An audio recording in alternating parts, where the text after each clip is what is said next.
terrible things they did to China. Terrible. The rape of Nanking. Terrible things. Over 35 million Chinese people got it's the truth. And nobody talks about that. They only talk about Americans dying. Chinese and the Russians took the most losses in World War II. That's served in World War II. And U.S. Army Air Corps.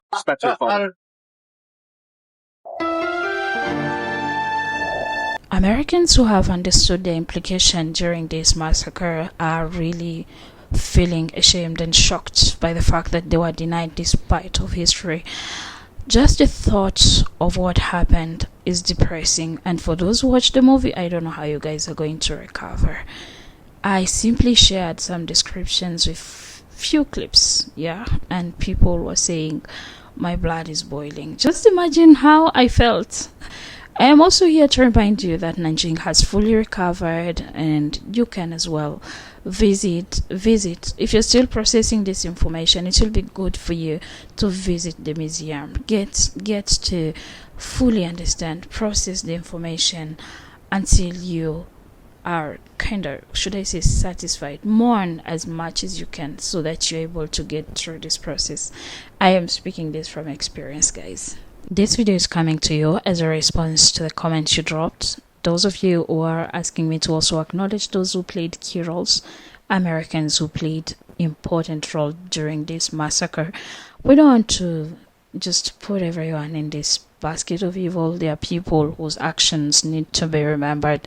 Like the video for recommendations, subscribe if you're new here, and also as you share your thoughts in the comment section, kindly go through others' comments. You will learn a lot from the comment section. I am learning greatly from you.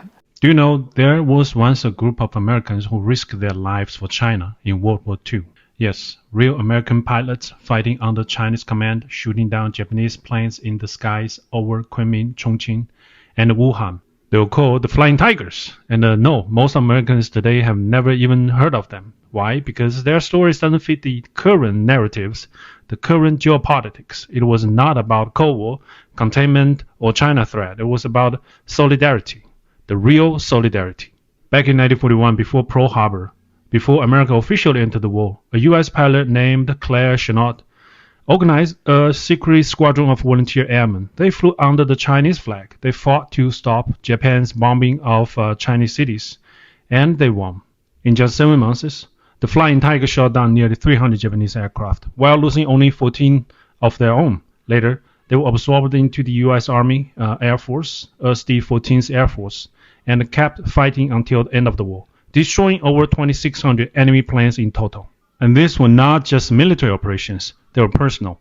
When American pilots got shot down, Chinese villagers hid them, fed them, protected them with their lives.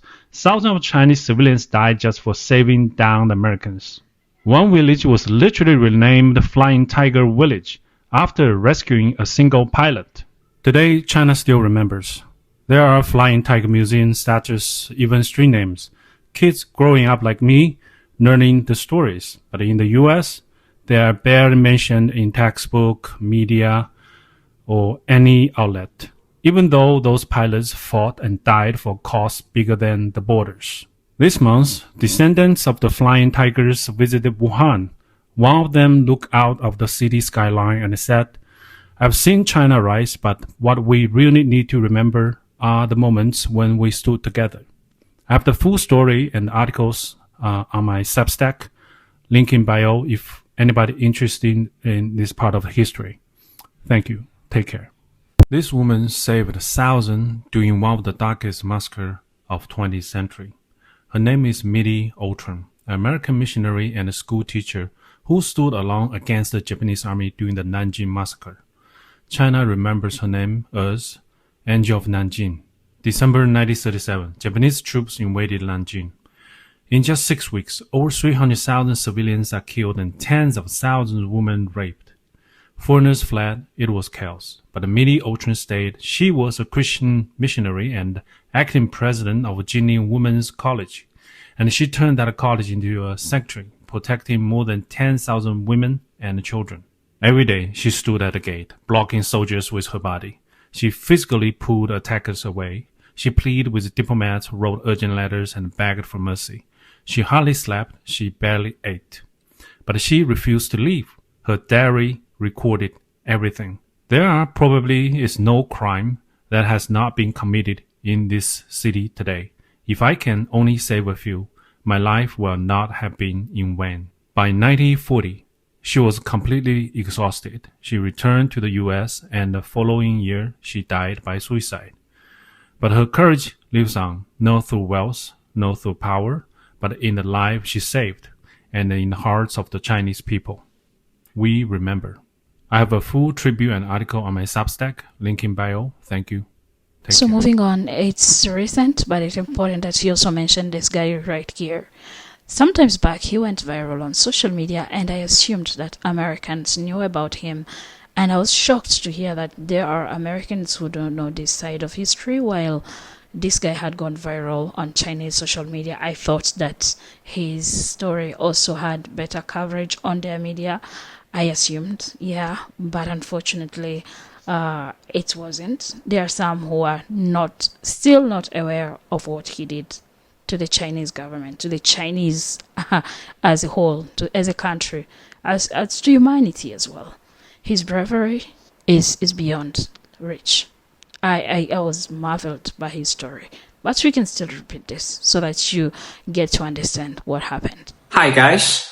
Maybe a lot of you have no idea why this American from Minnesota got so much love and welcome from the Chinese people just because of a small photo album documenting Japanese atrocities during World War II. This video might just clear up all your questions, not just about Ivan Kyle, but also why the Chinese people feel and act the way they do, because you will start to see things from our perspective. This was China over 100 years ago, and that was the States 100 years ago. One side looked poor and hopeless, while the other side is full of prosperity and opportunities. At that time, if a Chinese had a chance to visit the States, they would be astonished, while at the same time, they would also ask, why the hell is my country so far behind? Some people might say, falling behind is not a scary thing. Well, not for Chinese people. There is a place in Nanjing, China called the Memorial Hall of the Victims in Nanjing Massacre by Japanese invaders. When you walk in, you will surely wonder, is this hell? You think so? Not just because of the countless white bombs you see, but also the fact you learn from there. Live dissections means cutting a person open when they're still alive. Bacterial experiments means growing deadly germs on people. Freezing experiments means they made people's limbs frozen stiff and then pour hot water so that the limbs would break and the skin and flesh would burst. Gang rapes, putting things into women's private parts to penetrate their bodies. Cut off men's private parts. More and more. If just hearing these words makes you goosebumps, think about those people who really went through this. After Japan surrendered in 1945, we Chinese have never got any apology from Japan, not even a bit of reflection. Instead, the Japanese government tries to hide this really terrible history and even worship 靖国神社.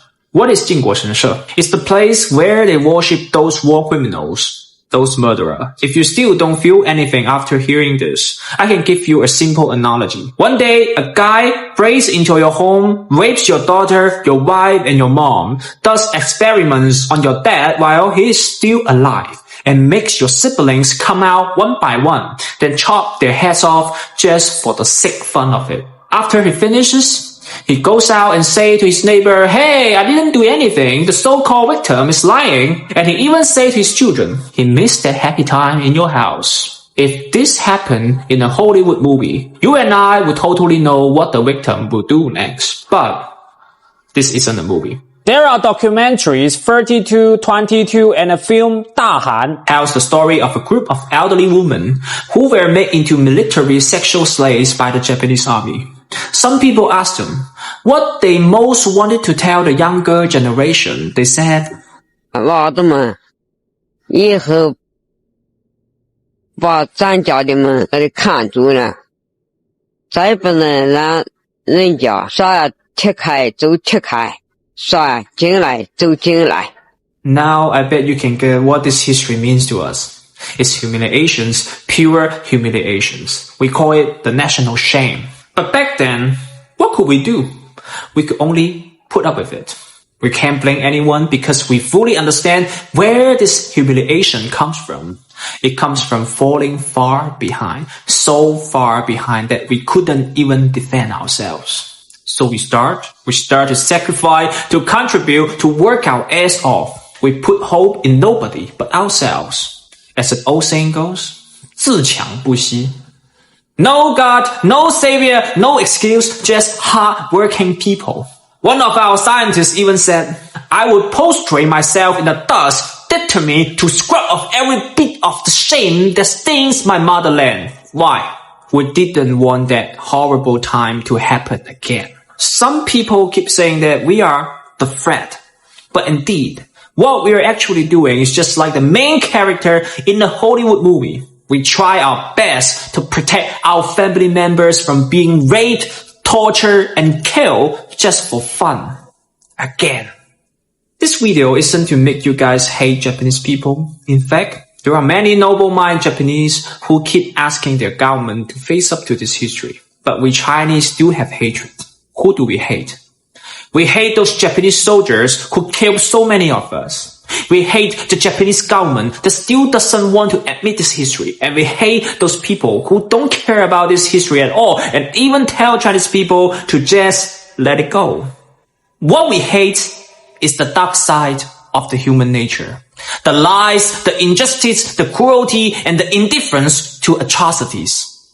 What we hate is the inhuman part of human nature. From time to time, we have been taught, don't forget about the history. Why? We are a country with long history. We know nothing is ever new under the sun. The only characteristic of history is that it keeps repeating, and repeating. And the only lesson humanity has ever learned from history is that humanity has never learned any lessons from history at all.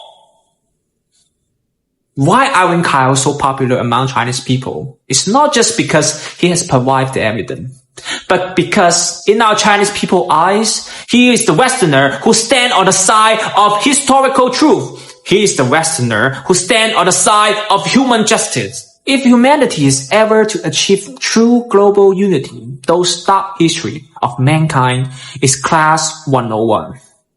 Why?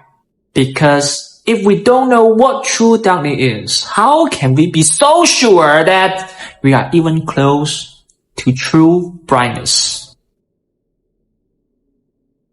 This American guy named Evan Kyle is a pawn shop owner. One day he received a rare photo album documenting Japan's invasion of China during World War II. At work, he decided to donate it to the Chinese government and posted a video online asking about the donation procedure. However, he received a lot of hate comments and even death threats from Japanese. Even so, he still decided to donate it as planned. He had to bring gun with him and wear body armor every day to protect himself and the album. Finally, he successfully donated it to the Consulate of China in Chicago. In recognition of his noble act, he received the highest honor from the Chinese Ministry of Foreign Affairs, a gift of national significance, the 国礼词, which means state ceremonial porcelain. Only 3 people received this gift from China personally. One is Bai Qiu'en, a Canadian doctor who helped saving a lot of Chinese people's lives during our war against Japan. The second one is John Rabe, saved thousands of Chinese people's lives during Nanjing massacre. So this means Evan Kyle is the hero and friend of 1.4 billion Chinese people. I remember that when I was studying abroad in the States, I was so surprised to find that most of my American schoolmates and friends were unaware of Japan's invasion of China during World War II, unaware of the atrocities committed by the Japanese military during the invasion, including the Nanjing massacre. This whole event is as horrifying and brutal as the Holocaust, but for some reasons, it remains largely unrecognized internationally. So I strongly suggest you to learn more about this dark chapter in history. It is crucial for people around the world to learn about it, because it's not just a tragedy for us Chinese, but for the whole human race. Not to dwell on the past, but to ensure that such atrocities never happen again. As someone who spent 4 years studying abroad in the States and traveled to more than 20 countries in the world, I've always been fascinated by cultural exchanges between countries. Because I have experienced both the beauty and challenges of cultural exchange, Evan's story hits close to home for me. It is a reminder that even though we come from very different backgrounds, there is always room for compassion, understanding, courage, and unity. And we, as human beings, always have more similarities than differences. Let's celebrate this historical moment and continue to build bridges, not walls. I love you guys.